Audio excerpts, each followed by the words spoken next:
Well, hey, number ninjas, welcome back to our next lesson in this unit, subtraction.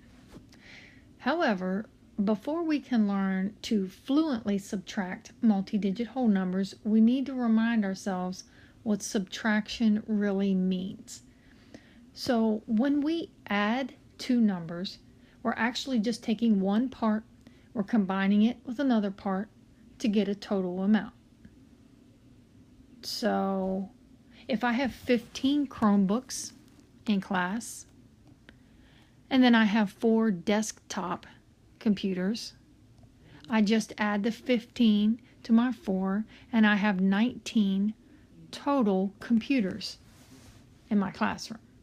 Well, with addition, I could also say I've got 4 desktop computers, I've got 15 Chromebooks, and I'm still going to get 19 total computers in the classroom.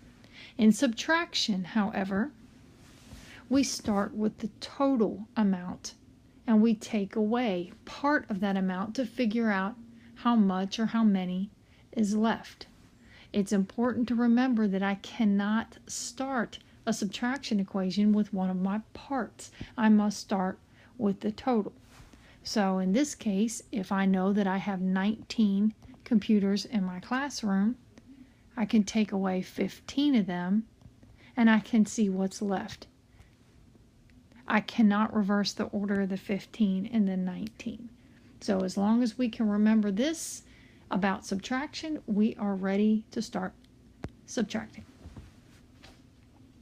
Now, in this number, in any subtraction problem, we also have to keep in mind that total number that we start with is going to be the greatest number, the largest number. So I make sure that that greatest amount is on top whenever I stack my subtraction problem.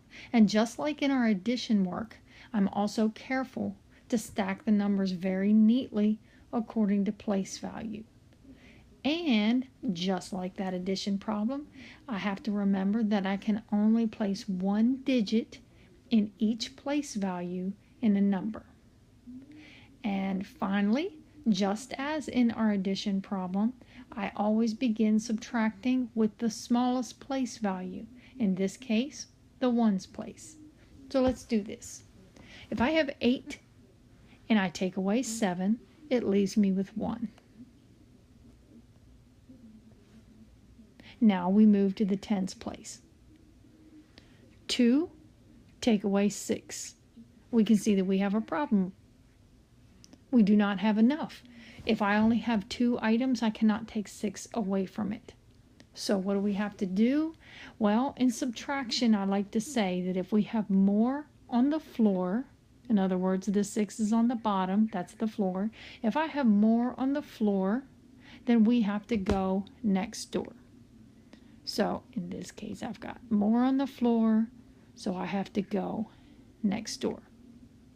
The 2 tens is not enough, so I'm going to go borrow 1 from my neighbor. I'm actually borrowing 100 from my neighbor. So instead of having 7 in the hundreds place, I'm going to borrow 1, leaving 6 in the hundreds place. And what I remember about my place value is that each place value gets 10 times larger as I move to the left. So when I borrow 1 from my neighbor, it actually means 10 more for me. I already have 2 tens, and if I borrow 10 more from my neighbor, I now have 12 tens. With those 12, I can now easily subtract the 6. So 12 take away 6 leaves me with 6. Now I can move to the hundreds place. 6 take away 3 leaves me with 3. Move to the thousands place. 5 take away 7. Once again, we've got more on the floor. Our bottom number is smaller than that top number. So in this case, we're going to have to move to our neighbor. We're going to have to go ask him. So let's go borrow from our neighbor in the 10,000s place.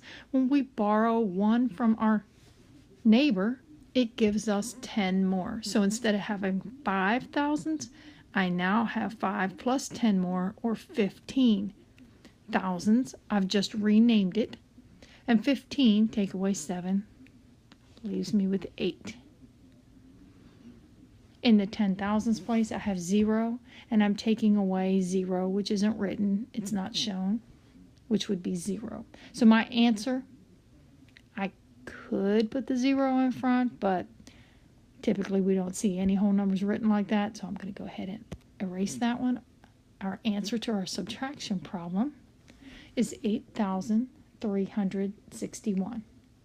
Now on your subtraction handout, I've given you a few practice problems, and one of these problems is shown in a different format. I want you to do your best with it. I just want to see how you go about solving this problem. I can't wait to see how you tackle this one.